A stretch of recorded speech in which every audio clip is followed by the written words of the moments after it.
Hi dears, ഇന്ന് നമുക്ക് easy ആയിട്ട് ചെയ്യാൻ പറ്റിയ ഈ ഒരു നെക്ക് ഡിസൈൻ ഒന്ന് ചെയ്ത് നോക്കിയാലോ. അതിനായിട്ട് ഞാൻ ക്യാൻവാസ് രണ്ടായിട്ട് ഫോൾഡ് ചെയ്ത് വെച്ചിട്ടുണ്ട്. വിഡ്ത്ത് 5 ഇഞ്ചും ലെങ്ത് 6 ഇഞ്ചുമാണ് ഞാൻ മാർക്ക് ചെയ്തേക്കുന്നത്. മെഷർമെൻറ്റാണ് ഞാൻ ചെയ്ത് കൊടുത്തേക്കുന്നത്. നിങ്ങൾ നിങ്ങളുടെ മെഷർമെൻറ്റ് എടുത്തിട്ട് വേണം ചെയ്യാൻ. അതിനുശേഷം അതൊരു ബോക്സ് ആക്കി കൊടുക്കണം. പിന്നെ ഈ ഒരു ഷേപ്പ് വരച്ച് കൊടുക്കണം കേട്ടോ. അതിനുശേഷം 1 ഇഞ്ച് വിട്ടിട്ട് നിങ്ങൾ മാർക്ക് ചെയ്യണം. അത് കട്ട് ചെയ്തെടുക്കാനുള്ളതാണ്.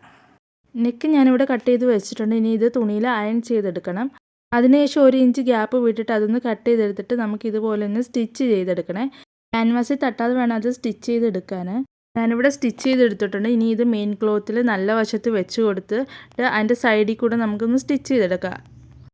അത് ഞാനിവിടെ സ്റ്റിച്ച് ചെയ്തെടുത്തിട്ടുണ്ട്. ഇനി ഈ തയ്യൽ തുമ്പിൽ തട്ടാതെ നമുക്ക് കുറച്ച് കുട്ടി കട്ട് ഇട്ട് കൊടുക്കണം. അതിനുശേഷം ഇത് ചീത്ത വശത്തേക്ക് മറിച്ച് കൊടുക്കണം. ഒന്നെങ്കിൽ നിങ്ങൾ നഖം കൊണ്ട് നല്ലപോലെ ഒന്ന് പ്രസ് ചെയ്ത് കൊടുക്കുക, അല്ലെങ്കിൽ ഒന്ന് അയൺ ചെയ്ത് കൊടുക്കണം. എന്നിട്ട് ഈ ഒരു സൈഡിൽ കൂടെ ഒരു സ്റ്റിച്ചും കൂടി ഇട്ട് കൊടുക്കുക. ഈ ഒരു പോയിന്റിൽ എത്തുമ്പോൾ സൂചി താഴ്ത്തിറക്കി പ്രഷർ പൂട്ട് പൊക്കിയിട്ട് തുണി ഒന്ന് നീക്കി കൊടുത്തതിന് ശേഷം വേണം ഈ ഒരു സൈഡൊന്ന് സ്റ്റിച്ച് ചെയ്തെടുക്കാൻ. ഞാനിവിടെ നെക്ക് സ്റ്റിച്ച് ചെയ്തെടുത്തിട്ടുണ്ട്. ബിഗിനേഴ്സിന് പോലെ ഈസി ആയിട്ട് ചെയ്യാൻ പറ്റുന്ന ഒരു നെക്ക് ഡിസൈനാണ് കേട്ടോ ഇത്. നിങ്ങൾക്ക് ഈ വീഡിയോ ഇഷ്ടപ്പെട്ട് കഴിഞ്ഞാൽ കമൻറ്റ് ചെയ്യാൻ മറക്കല്ലേ. പിന്നെ എന്നെ സപ്പോർട്ടും കൂടി ചെയ്യണേ.